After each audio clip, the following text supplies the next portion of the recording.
The silence in the Tantalus deep was the kind that had weight, a physical pressure that felt like the precursor to a scream that would never come for 20 years. Dr.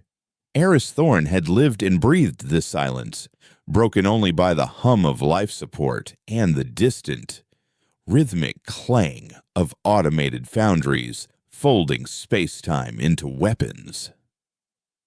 Outside his viewport, the accretion disk of the maw burned in a perpetual, warped twilight, a ribbon of stolen starlight spiraling into an abyss from which nothing, not even gods, could escape. It was the perfect hiding place, the one corner of the galaxy where the ever-watchful eyes of the Covenant of Stars could not see. Blinded by the very laws of physics they held so sacred, they had cataloged over 1 million habitable worlds, charted the gravitational tides of 1,000 nebulae, and believed they knew every secret the universe held. They were wrong. Their greatest secret, their most terrible oversight, was humanity. We had learned to weaponize the silence they imposed upon us. Aris remembered a different kind of silence, the one that had blanketed Kepler 186F, the world we had called Haven. It wasn't the silence of empty space, but the silence of a graveyard, the absolute stillness that comes after 1 billion lives are extinguished in an instant. He had watched the final transmission from his sister, her face pale against the encroaching, beautiful, and utterly lethal cerulean haze that had swept across the colony. The cerulean blight, the Vex had called it, a tragic, unforeseen consequence of their advanced atmospheric processors. A mistake. They had stood before the Covenant Assembly, their crystalline forms shimmering with what they projected as remorse, and offered apologies and reparations. The Covenant, in its infinite, patronizing wisdom, had accepted. They offered humanity a protected status, a period of galactic mourning, and meaningless trade sanctions against the Vex. They treated us like a child who had fallen and scraped its knee, patting us on the head while the Vex, who had pushed us, stood by with a polite, unreadable smile. That day, humanity had died, and something else had been born in the ashes. Something patient and cold and utterly committed. Admiral Valerius had found Eris a year later, drowning his grief in a bottle of synthesized whiskey in a zero-G bar orbiting Titan. She didn't offer condolences. She offered purpose. They think our grief has made us weak, she had said, her voice a low file of hardened steel. They think we'll spend the next century writing sad poems and building memorials. Let them. She'd slid a data slate across the table, its surface dark. They understand matter and energy. Eris. They've mastered the atom. They can redirect stars, but they've never touched the source code. On the slate was a single equation, a cascade of symbols that Eris had once theorized as a beautiful impossibility, a theory on localized reality flux, the ability not to travel through space, but to tell space where to be. He had called it theoretical blasphemy. Valerius called it Project Chimera. We're not building bigger guns, Doctor, she had explained, her gaze as relentless as the maw's gravity. We're building a new god, and we're going to teach it to hate them. He had joined. Of course, he had joined. Everyone here had a story like his. A ghost from Haven that walked the corridors with them. They were the best humanity had left: physicists, engineers, xenobiologists, soldiers, all united by a singular, burning conviction. There was no justice in the galaxy, so we would have to manufacture our own. Now, 20 years later, the first fruit of that conviction was ready. The anvil wasn't a warship in any conventional sense. It was an anchor. From the outside, it looked like a standard deep space geological surveyor, a class of vessel the Covenant barely registered. But its core was not a sensor suite or a mining laser. It was a Thorn Valerius Cascade engine, a machine designed to convince a tiny patch of the universe that it was somewhere or something else. It didn't fire projectiles. It projected axioms. It didn't destroy targets. It edited them out of existence, standing on the bridge of Tantalus Deep, which served as the central command for the entire hidden project. Eris watched the anvil drift silently near a designated target, a rogue asteroid the size of a small city. The crew of the anvil, all volunteers, all Haven survivors, were sealed in a specially shielded Kronos capsule within the ship, protected from the reality flux they were about to unleash. All systems nominal. Commander Jorik's voice came over the comm, calm and steady. Cascade engine is spooled. We are ready to make a little heresy. Admiral Valerius stood beside Eris, a statue carved from resolve. Proceed. Commander, was all she said. Aris held his breath, his hand unconsciously tightening on the console rail. For 2 decades, this had been theory, simulations, endless calculations on quantum computers that drew power from the Maw itself. Now, it was real. Firing solution locked. Jorik reported, engaging the primary axiom. On the main view screen, nothing seemed to happen. There was no beam of light, no flash of energy, no explosion. Then, Eris saw it. The space around the asteroid began to shimmer, like heat haze on a summer road. The light from the distant accretion disk bent around it in impossible ways. The asteroid itself seemed to lose definition, its edges blurring. Secondary axiom engaged. Jorik's voice was tighter now, the strain audible. Tell reality its new truth. The asteroid flickered. For a nanosecond, it was a cloud of incandescent gas. For another, it was a perfect sphere of diamond. Then, it was simply gone, not shattered, not vaporized, gone. The space it had occupied was now just space. The sensors that monitored the area registered nothing. No debris, no radiation, no lingering energy signature. It was as if the asteroid had never existed at all. A profound, universe-altering silence filled the command bridge. The anvil had not destroyed the rock. It had successfully convinced the universe that the rock had never been there in the first place. It was the perfect crime, the perfect weapon. A cold dread, mingled with a terrible, exhilarating pride, washed over Eris.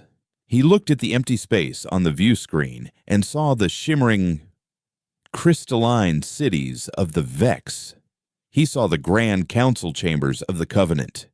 He saw a future where humanity was no longer the grieving child of the galaxy. "Status report," Valerius said, her voice cutting through the stunned silence. "The anvil is stable," Jorik replied, his voice filled with awe. "Cascade engine is cycling down. The universe seems to have accepted our edits, Admiral." A slow, dangerous smile touched Valerius's lips. She turned to the assembled command staff, her eyes burning with an intensity that eclipsed the fires of the Maw.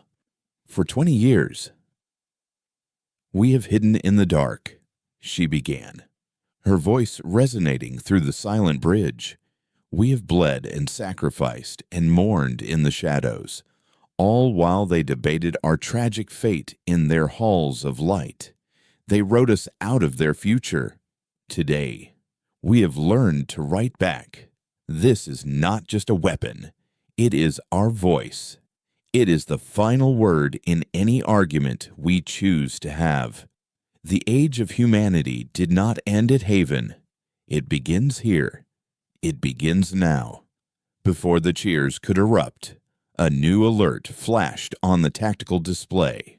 A Priority 1 signal from a deep-range listening post hidden in the Nexus sector. A contested region on the edge of Vex territory. Eris's blood ran cold as he read the decrypted report. A Vex pacification fleet, 36 warships strong, had just changed course. Their new destination, Cygnus X-1, a system with a fledgling human colony, one of the first established since the Blight. The official Covenant reason for the fleet's deployment was pirate suppression. A lie. Everyone knew it was a show of force, a reminder to the rest of the galaxy, and especially to the broken humans, of who held the leash. Valerius looked at the tactical map, her smile gone, replaced by a predatory stillness. She looked at the icon for the anvil, its systems now fully green. Then she looked at Eris. "It seems," she said, her voice devoid of all emotion, save for a chilling certainty, "that our new god is hungry." The Admiral's words hung in the recycled air of the command bridge, heavier than the artificial gravity holding them to the deck. The raw, visceral thrill of the successful test evaporated, replaced by the chilling immediacy of a live fire mission. This was no longer theory. The god they had built in the dark was being sent to its first baptism, and the holy water was to be the blood of their enemies. Eris felt a tremor in his hands and gripped the console tighter. The cold metal a poor anchor against the sudden vertigo. He had spent 2 decades convincing himself this was a deterrent, a shield of last resort, the ultimate guarantee that there would never be another Haven. Now, less than an hour after its first successful ignition, it was being deployed as a sword. Valerius moved without hesitation, her focus absolute. She became the nexus of the operation, her voice a calm, implacable instrument orchestrating the first true act of the human race's second life. "Commander Jorik," she said into the comm, her tone leaving no room for debate. "Recalculate your power draw for a sustained, wide aperture cascade. I want the entire Vex battle group inside the Axiom field. No stragglers. No witnesses." A beat of silence. Then Yorik's voice, tight with understanding. "Aye, Admiral, recalculating. It will drain our primary capacitor." "Then drain it," Valerius stated flatly. "Eris, I need a projection. What are the ripple effects of erasing 36 capital-class vessels from a high-gravity system the asteroid was isolated? This is not—" She had turned to him, her eyes demanding data, not opinion. He swallowed, forcing the scientist in him to override the screaming moralist. He brought up the simulations, his fingers flying across the holographic interface. "The localized space-time displacement will be significant," he said, his voice a low murmur. "It will be like punching a hole in a taut sheet of fabric. The surrounding space will rush to fill the void, creating a gravitational tsunami. It won't be destructive on a planetary scale, but it will be noticeable. Every observatory in this quadrant will register an anomaly they can't explain." "Let them be confused," Valerius dismissed. "Can they trace it back to us?" "No," Aris admitted. "The source of the event will be the event itself. There will be no point of origin, just a sudden, inexplicable absence. It's the weapon's greatest strength. It leaves no evidence because it erases the crime, the criminal, and the crime scene all at once." "Good," she said, turning back to the tactical display. "That's all I need to know. But it wasn't all Aris knew. He knew the simulations had also shown a secondary effect, a faint quantum resonance that lingered for moments after the cascade, an echo of the universe's protest at being so violently rewritten. They had dismissed it as harmless noise, a ghost in the machine. Now, he wasn't so sure. The journey of the Anvil was the most harrowing, silent transit Aris had ever experienced. Watched via the entangled comms from the safety of Tantalus Deep, it was like observing a single plankton drift through a sea of leviathans. The Anvil, with its innocuous surveyor transponder code, slipped through Covenant shipping lanes and past long-range patrol sensors. At one point, a Covenant peacekeeper cruiser, a majestic vessel like a cathedral of polished obsidian, passed within 100,000 kilometers. The tension on the Tantalus Bridge was a suffocating blanket. If they were hailed, if they were scanned with any real focus, the game was over. The lie of their existence would be exposed. But the Covenant vessel slid by, its crew likely bored and complacent, never suspecting that the tiny, insignificant geological ship crawling through their space was carrying the apocalypse in its belly. During the transit, Aris found himself staring at a faded holo of his sister, Alara, taken on Haven a week before the Blight. She was laughing, the twin suns of Kepler 186 glinting in her eyes. She had been a believer. She believed in the Covenant, in diplomacy, in the shared future of all sentient life. She would have been horrified by what they were about to do. "This is for you," he thought, the sentiment feeling hollow and profane. He wasn't building a future she would have wanted. He was burning down the galaxy that had taken her. He was answering her laughter with a scream that would unmake creation itself. The thought brought him no comfort, only a profound, soul-deep exhaustion. They arrived at Cygnus X1 to a scene of cold, calculated terror. The Vex fleet was a constellation of crystalline daggers hanging in the black above the colony world, which they had named Resilience. The ships were things of alien beauty, their facets catching the light of the system's blue giant, casting prismatic shards of light across the planet's cloud tops. It was the beauty of a predator, perfect and pitiless. They hadn't opened fire. Their methods were more subtle, more cruel.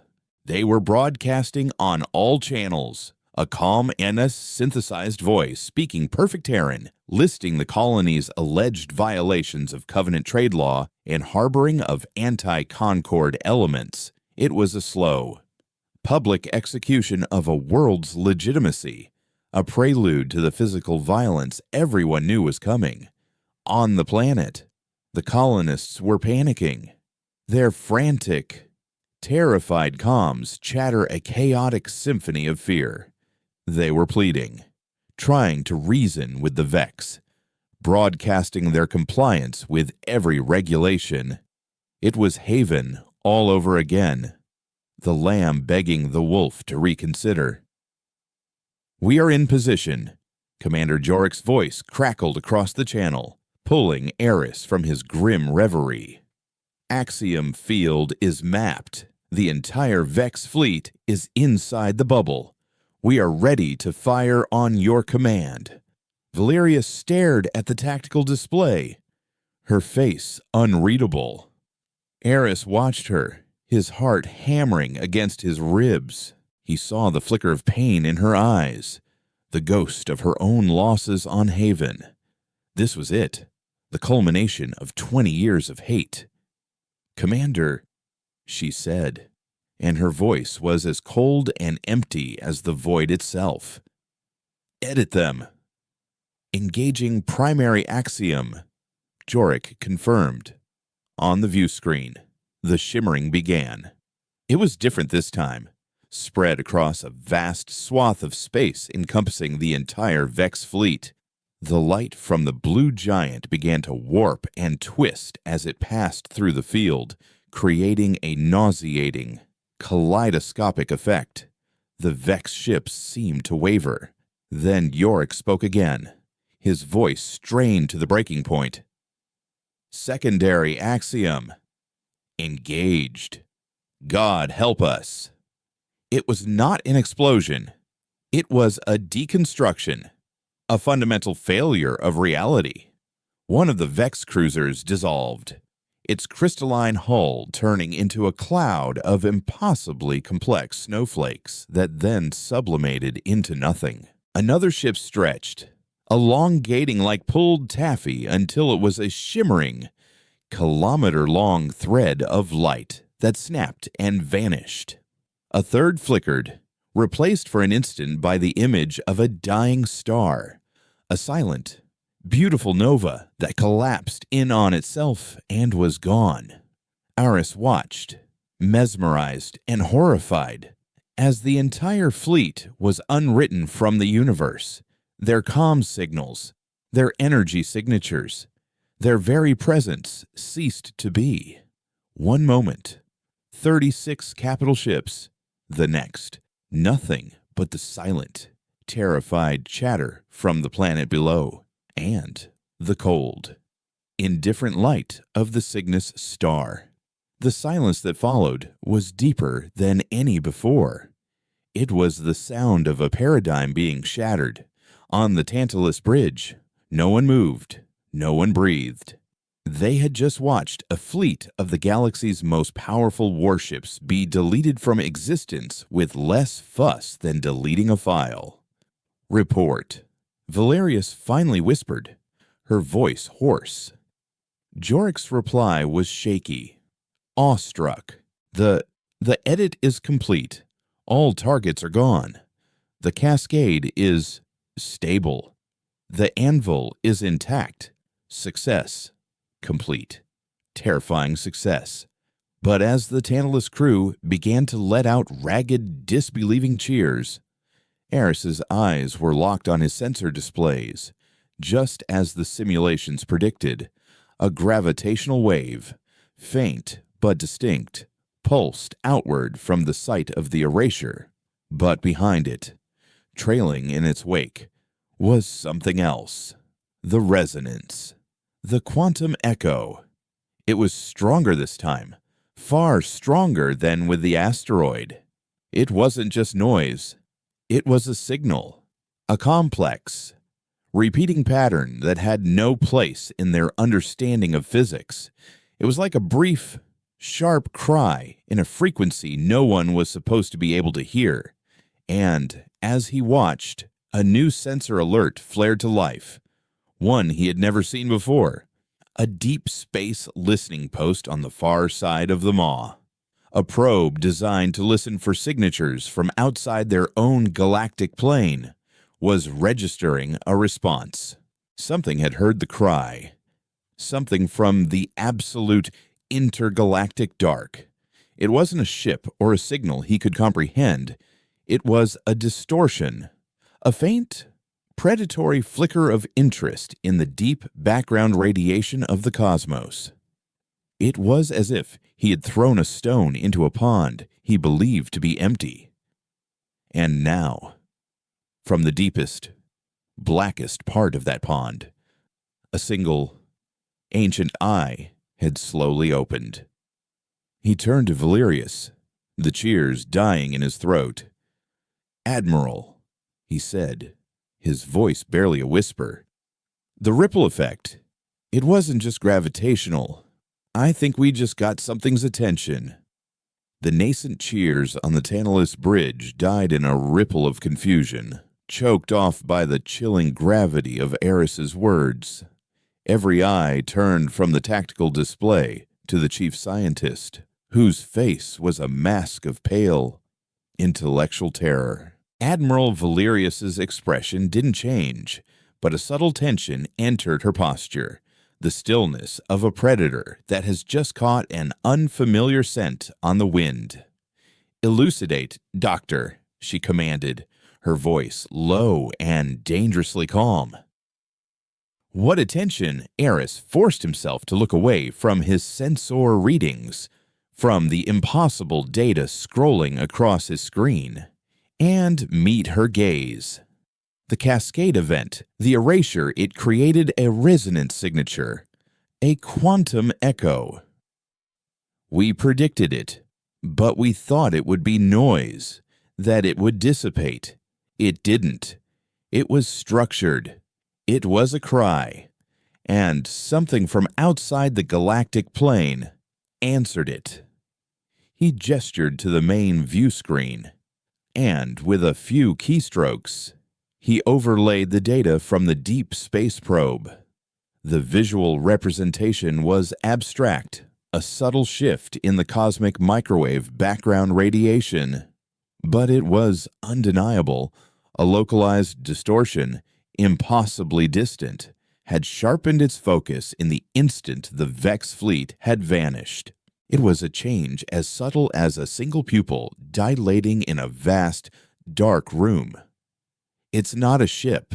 It's not an energy source I can identify, Aris explained, his voice gaining a frantic edge.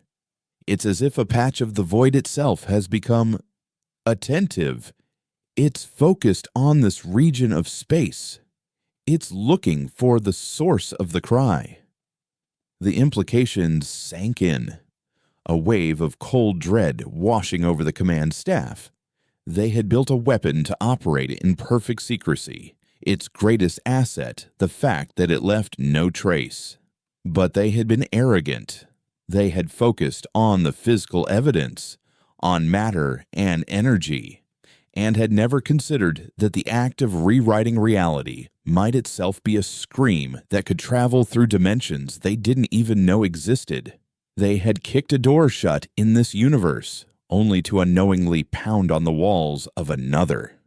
Valerius was silent for a full minute, her gaze fixed on the anomaly. Her mind, Eris knew, was processing this new variable with terrifying speed, slotting it into the grand, brutal equation of their crusade. "Can it identify us?" she finally asked. "I don't know," Eris admitted, hating the uncertainty. "It's looking for the source of the event. Right now, all it has is a general location in this galactic quadrant, but the resonance signature is unique. If we fire the weapon again, we send up another flare, a brighter one. It might be able to triangulate. It might learn to, see us." The perfect weapon had a fatal flaw. Each use was a beacon in a darkness they had just learned was inhabited, far from the hidden sanctuary of the Maw, in the gleaming, sterile halls of the Covenant Nexus. The news of the fleet's disappearance was received not with alarm, but with a profound and bureaucratic confusion. The Vex emissary, a towering crystalline entity named Xylar, stood before the prime conduit of the Covenant, a being whose ancient, cybernetic body was woven directly into the station's command and control systems. 36 capital ships do not simply cease to be prime conduit. Xylar projected, its internal light patterns shifting in a display of controlled agitation. There was no distress call, no debris, no residual energy from a confrontation. They are simply gone. The prime conduit, its voice a synthesized chorus of 1,000 long-dead diplomats, was the picture of placid authority. The Cygnus system is known for its gravimetric instability. We are exploring the possibility of a previously uncatalogued micro-singularity or a spontaneous rift event. The probability of such an event encompassing my entire fleet simultaneously is statistically indistinguishable from zero. Xylar countered. This was a hostile act. And who? The prime conduit asked with infinite patronizing patience, possesses the capability for such an act. The Cathar Regency is engaged on their western front. The Scions of Jinn are in meditative hibernation, and the humans are mourning. The dismissive tone was clear. The idea of humanity being responsible was too absurd to even warrant serious consideration. They were a broken people, a protected species, a footnote in the grand, sweeping history of the galaxy. We believe a more internal explanation may be warranted, the Prime Conduit continued smoothly. Perhaps a rival Vex faction sought to embarrass your matriarchs. We will, of course, open a formal inquiry. It will be thorough. It will take time. Xylar shimmered with indignation, but knew the conversation was over. The Covenant's arrogance was its most impenetrable shield. They could not conceive of a threat they had not already catalogued, contained, or conquered. They saw the disappearance of the fleet as a political problem, a mystery to be unraveled with committees and investigations, not as the opening salvo of a war they didn't even know had been declared. Back on the Tantalus Deep, the mood had shifted from triumph to a grim, besieged paranoia. Every sensor was strained, watching the silent entity in the void. Meanwhile, the Anvil had successfully withdrawn, its crew brought back from their Chronos suspension. Commander Jorik's debrief was unsettling. He was a career soldier, a man who had seen combat in the outer colonies before Haven, but his report was laced with a kind of metaphysical dread. The Cascade. It's not just a machine. Admiral, he said, his eyes distant. When it's active, you feel it. Not in your bones, in your mind. It's like you can hear the universe arguing with itself. Whispers, images that aren't there. My tactical officer swore she saw a forest of glass for a split second where a Vex cruiser used to be. And the weapon wasn't just editing reality, it was showing its operators the seams.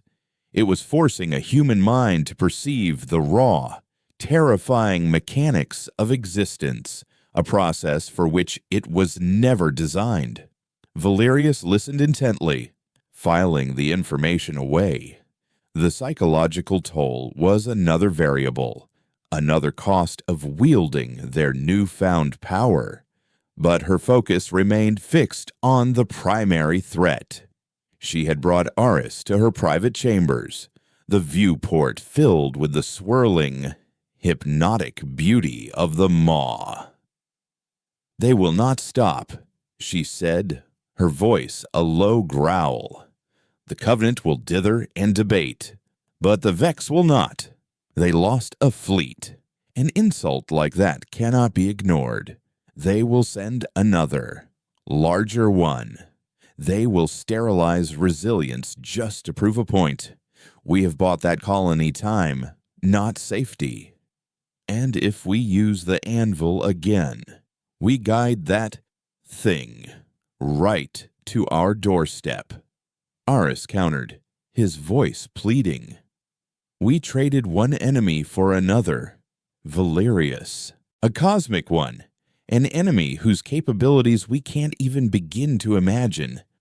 Then we must be faster, she replied, her logic as brutal and inescapable as the black hole outside. She turned from the viewport to face him, her eyes like chips of flint. Your fear is rational, Eris, but it is a luxury. Hesitation is extinction. We have one advantage left. They do not know it is us. The Covenant thinks we are broken, and this new entity, whatever it is still blind. We must use this window of ignorance to win. Not just a battle. The war. Win how? Aris asked, aghast. What does winning even look like now? It looks like the Vex homeworld going dark, she said without a flicker of emotion.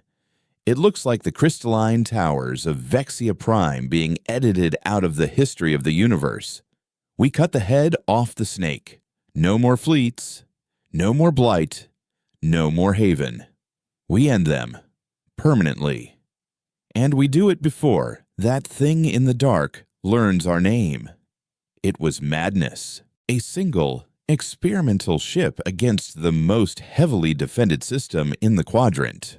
But it was a madness born of a desperate, undeniable logic. To stop now meant waiting for death from one of two directions.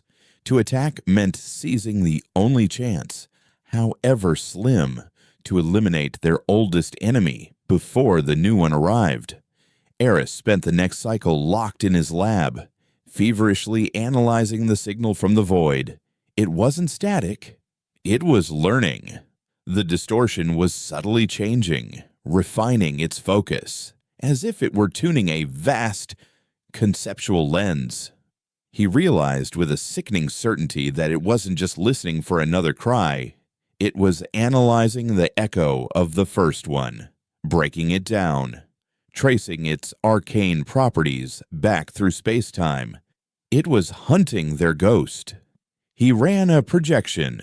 At its current rate of refinement, it would have their general area of operations, the Tantalus Deep, pinpointed within 3 standard months. If they fired the weapon again, a powerful, planet-scale cascade like the one Valerius was proposing, it would have their exact location in less than an hour. He brought the data to Valerius. She looked at the timeline, her expression grim. "Then we have less than 3 months to prepare," she said. It wasn't the answer he wanted, but it was the one he expected. The die was cast. He watched her walk back to the command bridge to issue the orders, a solitary figure carrying the weight of a species desperate, a terrible gamble. He looked at the image of his sister again, her laughing face a constant, silent accusation. They were preparing to strike the heart of an empire, a sin of unimaginable hubris, all while the universe itself was slowly turning to stare at the blood on their hands. The order to prepare for Operation Blind Star sent a shock wave of grim purpose through the hidden corridors of Tantalus Deep. This was no longer a retaliatory strike or a defensive maneuver. It was a declaration of total war. A final, species-level wager placed on a single, impossible outcome. The plan was as elegant as it was suicidal. The anvil would not travel to Vexia Prime. Instead, Eris and his team would have to turn the weapon inside out. They would project a cascade event through an artificially generated, stable wormhole, aiming their reality-editing axiom across a quarter of the galaxy to erase the Vex homeworld from a safe distance. It was a feat of theoretical physics that made their initial work look like simple arithmetic. The risks were astronomical. A miscalculation in the wormhole's stabilization could cause it to collapse, potentially annihilating the anvil. A fluctuation in the axiom projection could mean they miss their target, wasting the element of surprise and broadcasting their existence to the entire galaxy. Or, most terrifyingly, they could succeed, and the resulting planetary-scale resonance cry would act like a colossal, universal air horn, drawing the attention of the entity in the void with immediate, pinpoint accuracy. Eris worked in a state of sustained, caffeine-fueled mania. Sleep was a forgotten luxury. His lab became a chaotic whirlwind of holographic equations, quantum foam simulations, and gravimetric stress models. He pushed his team, and himself, to the breaking point, driven by the relentless ticking of the clock he saw in his projections. Every passing day, the anomaly in the void sharpened its focus, its silent, conceptual gaze narrowing on their sector. He could feel it now, a low hum at the edge of his consciousness, a feeling of being watched not by eyes, but by the fabric of space-time itself. Valerius, meanwhile, was fighting a different kind of war. The Covenant, goaded by the Vex's incessant demands for action, had finally begun to move. They hadn't declared war on humanity that would be an admission of their own fallibility, but they had instituted a quarantine, a blockade, under the guise of containing an unknown hostile entity. They had sealed off every human-inhabited system. No ships in, no ships out. It was a slow strangulation designed to cripple humanity's interstellar infrastructure and bring them to heel. Patrols of Covenant peacekeepers, their sleek, obsidian ships now radiating a quiet menace, became a common sight at the edges of human systems. They scanned relentlessly, probing for any sign of advanced, unauthorized technology. The galaxy was shrinking. The walls were closing in. The Admiral's strategy was one of misdirection and deception.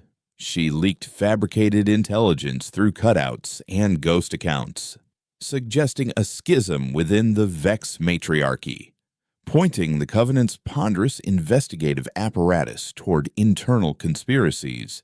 She staged small, conventional skirmishes in the outer sectors using a handful of Raider-class ships, creating just enough noise to make the idea of a human insurgency plausible, but not powerful enough to suggest the existence of a weapon like the anvil. It was a masterful game of galactic chess, played with shadows and lies, all to keep the Covenant's attention diverted from the impossible truth. The pressure began to fray the edges of their carefully constructed secrecy.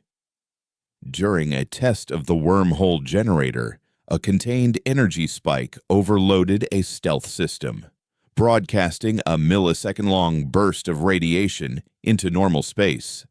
It was minute, almost undetectable, but it wasn't nothing. Within an hour, a Covenant scout vessel on a long-range patrol diverted course to investigate the source of the anomaly, the Tantalus Deep. Panic flared on the command bridge. The scout was still days away, but it was coming. They were a single, unknown ship in a sector of space that was supposed to be empty. "We can't use the anvil on it," Yorick stated, his voice tight. "The resonance would be a death sentence, and we can't let it get close enough to scan us." Valerius's gaze was fixed on the tactical display, her mind a cold calculus of risk and reward.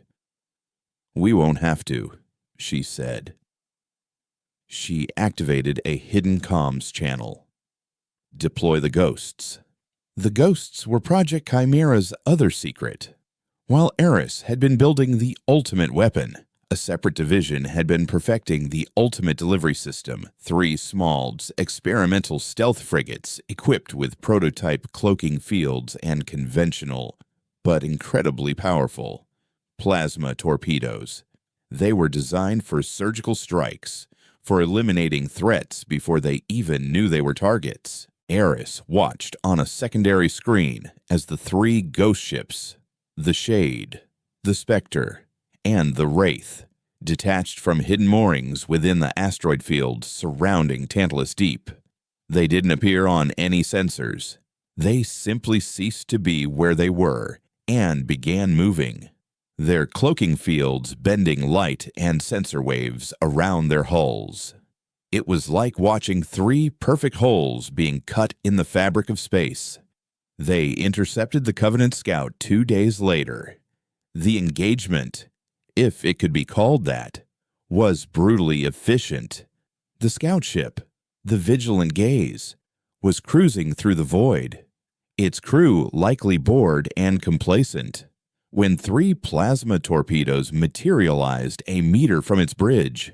The ship's shields never even had time to flare. The Vigilant Gaze was vaporized in a silent, brilliant flash of light. The ghosts, having never officially existed, slipped back into the shadows. The Covenant would register the lost Scooters, but with no battle logs, no wreckage, and no witnesses. It would become just another mystery, another file in the growing stack of inexplicable events in the human sectors. They were safe, for now, but the incident left a scar. They had shed first blood in a conventional sense. They had killed, not just erased. Eris saw the looks on the faces of the bridge crew. The grim satisfaction was mingled with a new, harder edge. The line between righteous vengeance and ruthless aggression was blurring. Days before Blind Star was scheduled to commence, Eris made a breakthrough, staring at the resonance patterns, trying to find a way to dampen the signal. He realized he was looking at the problem from the wrong direction. He couldn't stop the cry, but perhaps he could change what it was saying. The resonance was a byproduct of a forced, unnatural state change. What if they introduced a secondary harmonic axiom into the cascade, not to change the outcome, the erasure, but to change the nature of the event itself? He ran a simulation. By layering a complex quantum frequency over the primary axiom, he could theoretically disguise the resonance. It would no longer sound like a scream of something being torn from reality. Instead, it would mimic the signature of a naturally occurring, albeit extremely rare, cosmological event, the collapse of a metastable vacuum. A false vacuum decay event was a theoretical apocalypse, a bubble of new, more stable physics expanding at the speed of light, rewriting the laws of the universe as it went. It was the kind of event that would make even a cosmic entity like the one in the void pause. It was not an act of aggression, it was an act of God. It was the perfect disguise. "It's a mask," he explained to Valerius, his voice trembling with a mixture of exhaustion and excitement. "The entity will still hear us. It will still know something happened. But it won't sound like a weapon. It will sound like the universe is having a fatal aneurysm. It might buy us time. It might even frighten it into keeping its distance." Valerius looked at the complex waveform overlay, her sharp mind immediately grasping the strategic implication. "It might," she agreed, allowing a rare, thin smile. "Or it might draw it closer, intrigued by a once-in-a-trillion-year cosmological event. It is a gamble." "Everything we're doing is a gamble," Aris retorted. "This one just improves the odds." The final days were a blur of activity. The Anvil's Cascade engine was recalibrated to incorporate Eris's harmonic axiom. The wormhole generator was brought to full power, its maw a shimmering, unstable disk of pure potential hanging in the void near Tantalus Deep. The ghost ships took up defensive positions, silent guardians watching for any approaching threats. Eris stood on the command bridge with Valerius and Yorick, watching the final countdown. Through the wormhole, they had a distorted fish-eye view of their target, a brilliant white star surrounded by the orbiting, crystalline cities of Vexia Prime. It was beautiful, a jewel of a civilization they were about to crush into nothingness. "Wormhole is stable," the chief engineer reported. "Anvil reports Cascade engine is spooled and locked on target coordinates." Yorick added, "All systems are green for Operation Blind Star." Valerius took a deep breath. She looked at Eris, her eyes holding the weight of their 20-year journey. "For Haven," she said softly. "Fire," she commanded. Commander Yorick relayed the order. Through the wormhole, the shimmering began. The space around Vexia Prime started to warp. the light of its star bending in nauseating, impossible arcs. Eris held his breath, his gaze fixed on his resonance sensors. He prayed the mask would hold. The primary axiom hit. The crystalline cities flickered, their perfect geometric shapes dissolving like sugar in water. The planet itself seemed to groan, its surface buckling and fracturing. Then, the harmonic axiom layered over it. On his screen, the resonance cry began to form. But it was different. It was chaotic, wild, a scream of fundamental physics tearing itself apart. Not the clean, sharp cry of the weapon the mask was holding. And then, everything went wrong. A new alert, one Eris had never seen before, blared through the bridge. The wormhole was destabilizing. The energy readings from the Vexia Prime side were spiking beyond all prediction. "What is that?" Valerius snapped. Eris stared at his screen, his blood turning to ice. "They have won," he whispered in disbelief. "On their homeworld. They have a cascade engine, a reality anchor of their own. It's fighting us." The Vex, in their arrogance, had never deployed their ultimate defense because they could never conceive of a threat that would require it. But it was there.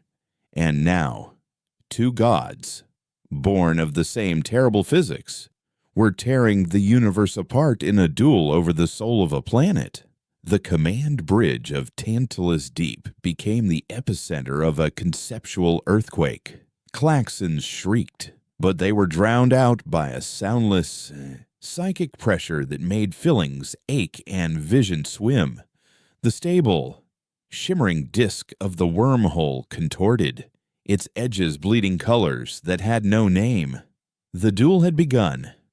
Two reality engines, two gods of localized physics, were engaged in a tug-of-war with a planet as the rope and the laws of the universe as the prize for the loser. Feedback screamed back through the wormhole, not as energy, but as raw information. A weaponized paradox. The anvil's status indicators flickered wildly. Commander Jorik's voice, strained and laced with static, cut through the chaos. "Admiral, we're taking reality cascade hull integrity is fluctuating between 80% and non-existent. The ship's internal chronometer it's skipping." Eris stared at the data stream, his mind reeling. The Vex anchor wasn't just fighting back, it was resonating with their own axiom, amplifying the paradox. It was like two singers hitting the same note, creating a feedback loop that threatened to shatter the glass of space-time itself. On the main view screen, the image of Vexia Prime was a nightmare. The planet was trapped between states of being half erased, half solid, flickering in and out of existence, its crystalline continents shattering and reforming in the blink of an eye. "They're not trying to win," Eris breathed, a horrified understanding dawning. "They're trying to force a stalemate. They're going to tear the whole system apart rather than let us erase them."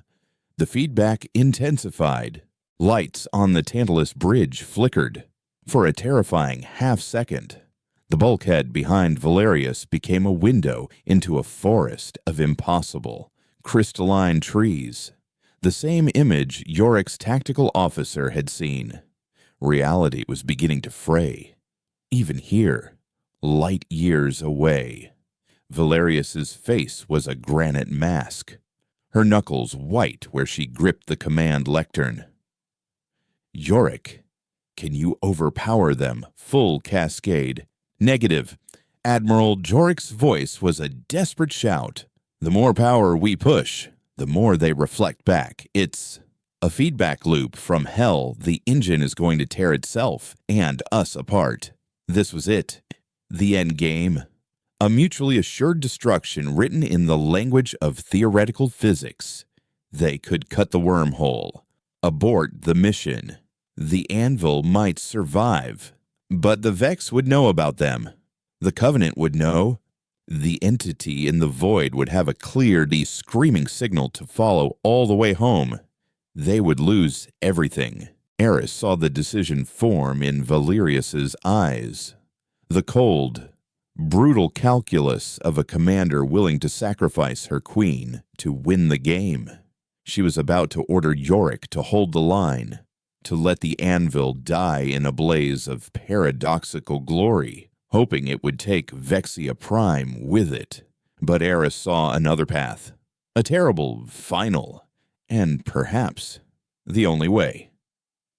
"Don't cut the beam," he said, his voice cutting through the din with sudden, absolute clarity.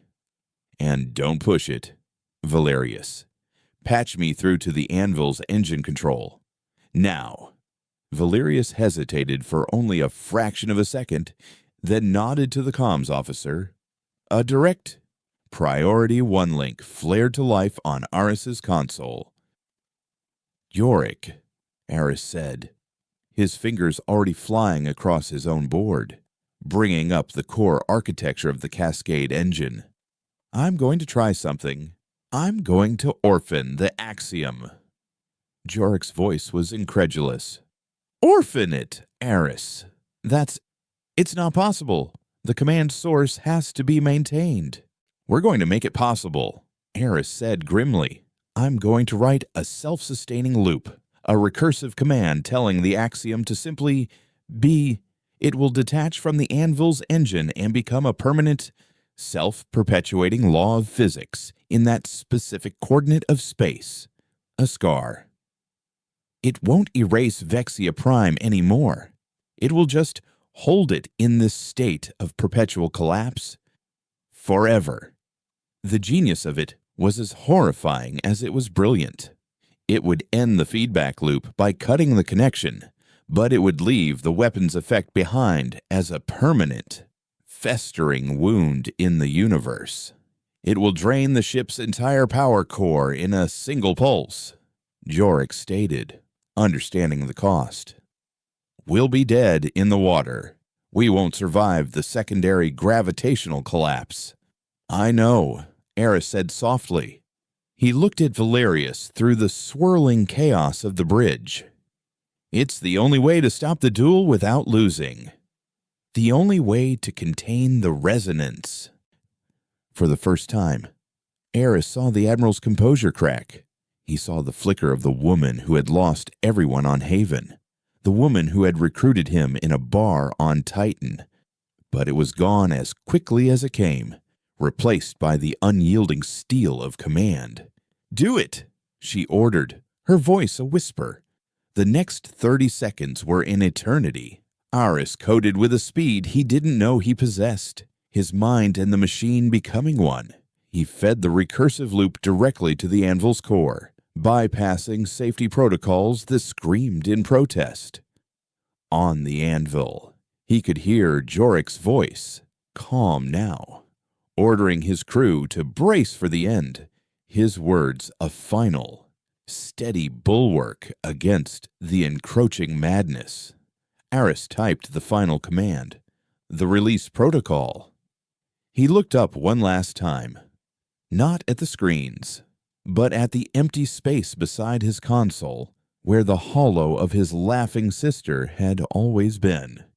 "This is what they made us become, Alara," he thought. "I'm sorry." He executed the command. The effect was instantaneous. On the Tantalus Bridge, the wormhole violently collapsed. The psychic pressure vanished. The alarms fell silent. The view screen showing Vexia Prime went dark. All that was left was a profound, ringing silence. Eris looked at his sensor display. The Anvil's transponder was gone. The entire Vex system was wrong. It wasn't empty. It was a wound, a patch of space-time that radiated wrongness. A localized cancer on the universe where the laws of physics had been murdered and left to rot. His harmonic mask had worked in a way he'd never intended. The resonance cry from the event wasn't a scream of a weapon or a natural decay. It was the sound of something so fundamentally broken, so anathema to the natural order, that it radiated a palpable sense of cosmic horror, and the entity in the void felt it. The focused attention on their quadrant wavered. The precise, hunting gaze faltered, and then, with what could only be described as revulsion, it receded. The pupil in the dark contracted, turning away, wanting nothing to do with the deranged, suicidal species that would inflict such a wound upon reality itself. They hadn't frightened it with their power. They had disgusted it with their madness. In the aftermath, the galaxy reeled. The Vex, their homeworld and central consciousness trapped in an eternal, localized paradox, collapsed as a galactic power overnight. The Covenant, blind and confused, descended into factional infighting. Its authority shattered. Humanity was, for the first time in a century, safe. Valerius stood alone on the command bridge long after the others had gone. The maw swirled on the view screen, a constant, silent reminder of the abyss. They had won. They had avenged Haven. They had secured a future for their people. But she had sacrificed her best ship, her finest commander, and the scientist who had made it all possible. She had traded the soul of her species for its survival, leaving a permanent, screaming scar in the heart of the galaxy as their monument. The silence was the sound of their victory, and it was deafening.